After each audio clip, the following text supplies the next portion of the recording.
Hello everybody, welcome back. This is going to be a different kind of video today. And it's a follow-up to the video that I posted a few weeks ago about how I almost had a diagnosis, how we were doing some tests. A short recap for people who haven't watched that video or who don't know what's going on.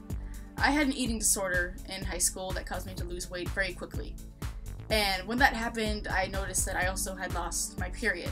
And amenorrhea is pretty common when it comes to women who have had eating disorders.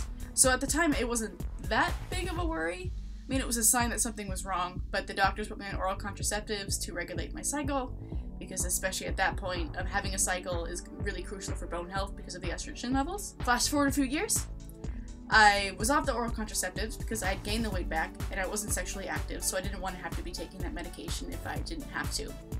And when that happened, I still didn't get my cycle back. And I waited quite a while. I want to say I waited about a year or two, because sometimes the recovery can be a little delayed from that.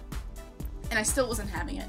And I was coming up on my 24th birthday this year, and I just really wanted to know why my relatively young body wasn't working the way that it should be. I'm coming up into the years of my life where I want to start a family, and I wasn't even sure if that was a possibility. So I went back to the OBGYN and I said, look, I just want to know. I don't care what kind of treatment we have to do from there on. I just want to know what's going on. At one point, we thought I had hypothalamic amenorrhea, which can happen when women exercise too much or stress too much. At one point, we thought I might have polycystic ovarian syndrome, or PCOS, which is very common among women. But I didn't have any of the other symptoms, so that wasn't quite it. So they referred me to the endocrinologist to get a better look of what might be going on hormone-wise. I went through the usual questions, until we got to the part about sense of smell. Now, for those who don't know me, I have never had a sense of smell. And I never really felt that sense of loss because I've never had it, and so I never really brought it up to the doctors. It's a pretty key symptom of what he thought I had.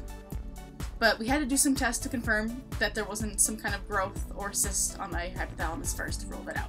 My last video I did before I went in for the MRIs and for the other blood tests and stuff like that. But now the results are back, and I can officially say that I have what's called Kallmann Syndrome. Now, Kallmann Syndrome is really kind of rare in women. It's much more common in men.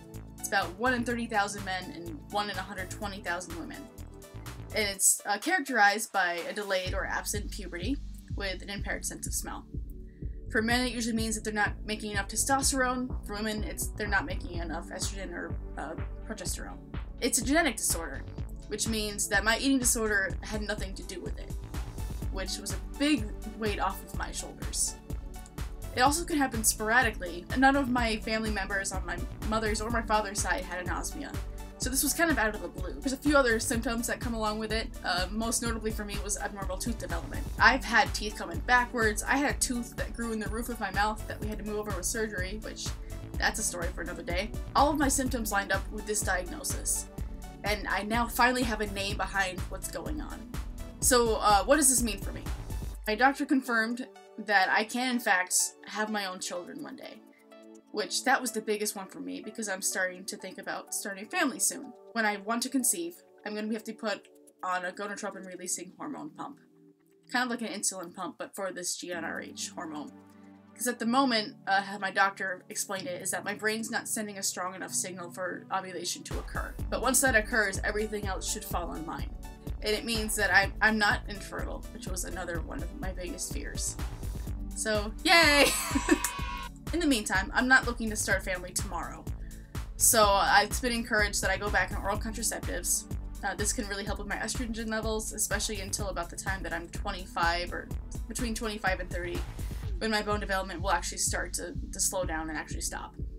Women only have until about that age to put on bone mass, and once you can reach that age, your bones are done growing. I would like to not break my hip when I'm 40, so that's going to be a treatment option that I do pursue. I'm a little sad about it because I was really getting used to not having to take that pill every day.